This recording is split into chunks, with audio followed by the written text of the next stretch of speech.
Hey up everyone, this is an online lesson which is going to focus on what we've learned so far about the Cold War. So hopefully last week you learned a little bit about the Cold War, which was a period of great tension between America and the Soviet Union, which is sometimes referred to as the USSR, and basically is kind of what we understand to mean as Russia, but it was larger at the time, so we do need to call it the Soviet Union. Now, the big difference between these two countries was that the United States of America and its allies, such as Britain, for example, were capitalist countries, and the Soviet Union was a communist country. So this is very much a conflict about what we call ideologies, which is your beliefs about how a country should be run. So in our lessons this week, we're going to focus on the German capital, Berlin. Now, the German capital, Berlin, was absolutely crucial in the Cold War and is one of the main, what we call flashpoints in the Cold War. Now, if you have a look at these maps, what they decided to do, the Allies, which were Britain, America, the Soviet Union, and France, that all fought on the same side in World War II. They wanted Germany to not have any real power after the Second World War. So they decided to divide Germany into 4 different zones. So in the north west of Germany, there was the British zone, the French zone down here on the French border, the American zone in the southeast, and then this area of Germany, sort of north and eastern part of Germany, was to be controlled by the Soviet Union. And they were divided up into these different sectors. And we're going to find out about what happened to Germany after the Second World War in this lesson, and particularly what happened in Berlin. Because in terms of geography, and what's really important for you to know is that this, where I'm pointing here, the arrow, this shows you where Berlin is. Now, Berlin's the German capital, but it was actually in the Soviet zone. So they didn't want the Soviet Union to control the whole of Berlin. So what they decided to do is divide Berlin itself, and this map, which is more in orangey red, that shows you how Berlin itself was divided up after the Second World War. So Berlin was divided up into a French sector, a British sector, an American sector, and a Soviet sector that you can see here. But surrounding Berlin, okay, all this area of land around here was all controlled by the Soviet Union. So if you like, there was this small French, British, and American area of Berlin right within the Soviet zone. So this is all going to focus on the story of Berlin. So in this lesson, we're going to think about an event that happened in 1948 and 1949 called the Berlin Blockade. And we're going to know what happened during this blockade, and we're going to think about why it was such a significant event in bringing about the Cold War. It was the first major real source of tension, I suppose, within the Cold War. So, as I said, Germany was split into 4 different zones after the Second World War. But what started to happen is that the zones that were controlled by Britain, France, and America, they decided to join together. And in the end, they joined together to create one zone, which was known as Trizonia. Okay, and basically what happened is the British, the French, and the Americans decided to combine their zones together and form one country, which they called West Germany. All right, and Germany essentially divided up into what became known as West Germany and what would eventually become known as East Germany. Now, when I was growing up, I grew up in the 1980s, Germany was still divided into West Germany and East Germany. And I remember the 1990 World Cup, which was actually won by West Germany.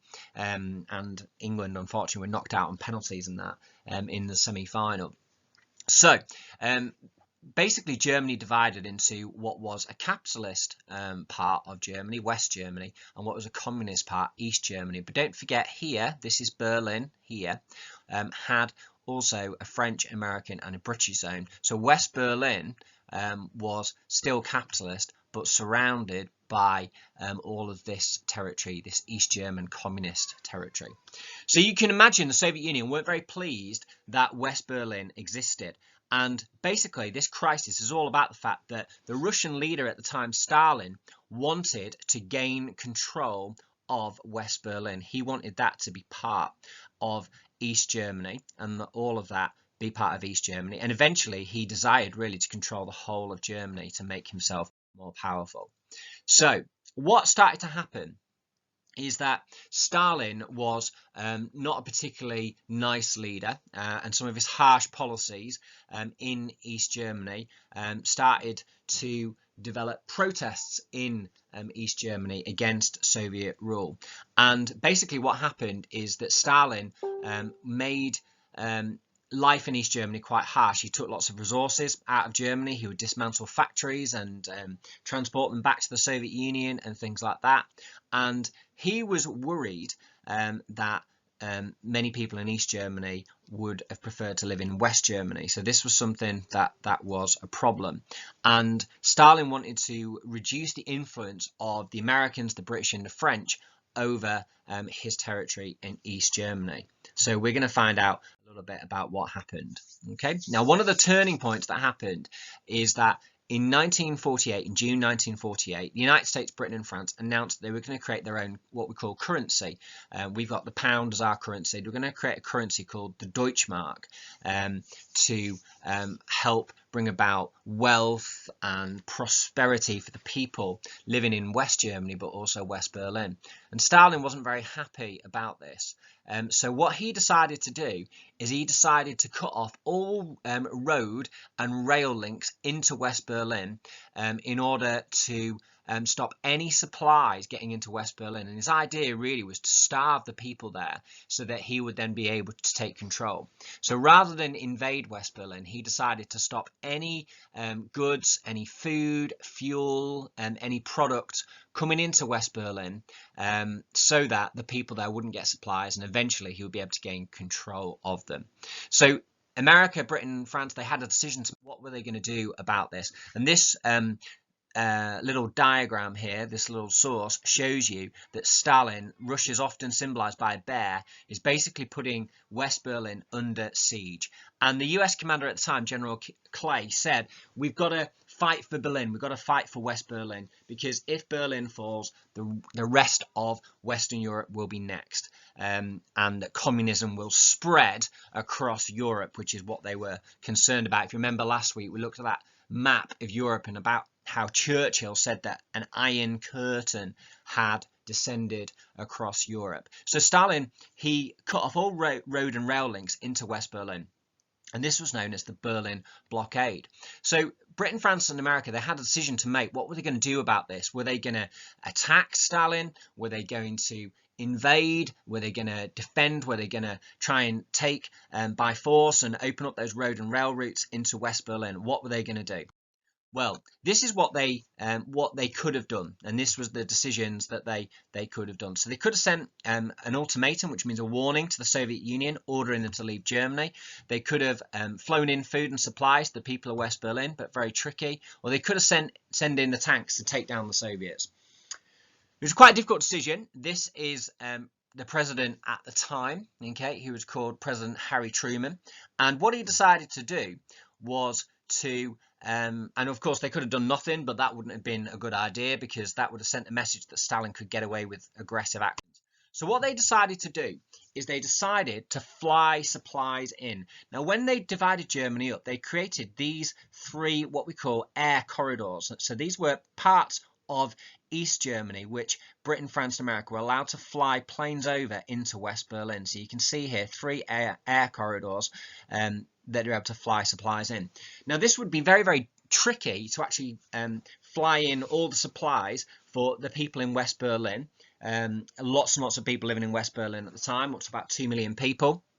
So to supply these people would have been a great challenge, but that's what they did. So they flew supplies into West Berlin, and they did this for almost a year throughout from 1948 to 1949. So there's a little video there that you can watch, and this shows you some of the pictures of these planes flying in. The people in West Berlin were living under pretty tough conditions, but they wanted to live under capitalist rule. They did not want to be controlled by Stalin and the Soviet Union. Now, one of the lovely stories about the Berlin Airlift is about this man called Gail Halvorsen. Now, Gail Halvorsen was born in 1920. He's actually still alive. He's now 99 years old. But one of the things that he did during the Berlin airlift was that he actually dropped sweets, little what they call candy in America, dropped sweets for the children of Berlin. So it's a rather lovely story of kind of like hope and optimism during the Berlin airlift, the candy bomber. So just have a little picture of that. So Stalin had a decision to make. What did he do about these planes flying in? You know, he could see all of these planes flying in, symbolized here by these birds. But if he shot them down, then he would risk war. So it was very, very difficult for Stalin to know what to do. And in the end, he decided not to shoot down these planes, but allowed them to continue and hoped that, you know, the airlift would work.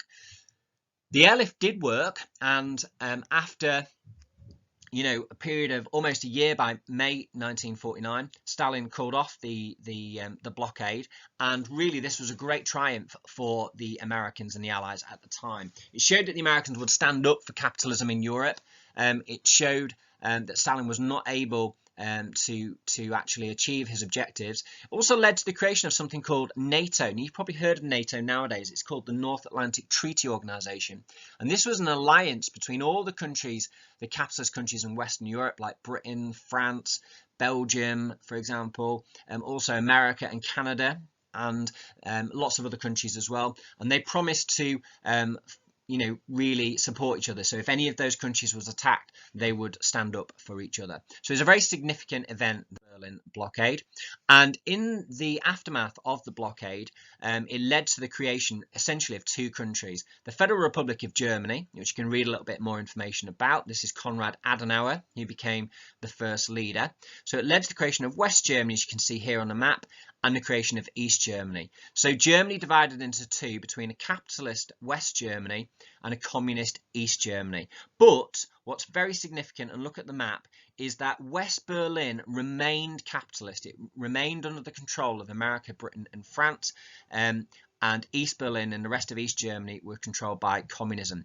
Now, Stalin was pretty angry about this. He had wanted to take control of West Berlin, but he hadn't been able to at that time. So East Germany became a communist country, West Germany was a capitalist country, and this showed us very much the divide in Europe at that time. Countries like Czechoslovakia and Poland were under Soviet communist rule. Countries like Austria, West Germany, France, Belgium, etc., they were capitalist countries and being supported by the Americans. So what I'd like you to do is just make a quick revision mind map from memory about what you've learned about the Berlin blockade, and just post that into our discussion group so you can share ideas with each other, what you've learned about the Berlin blockade. And there's just a little review of what we've covered in that lesson. So thanks for listening to the lesson about the Berlin blockade. Thank you very much. Bye bye.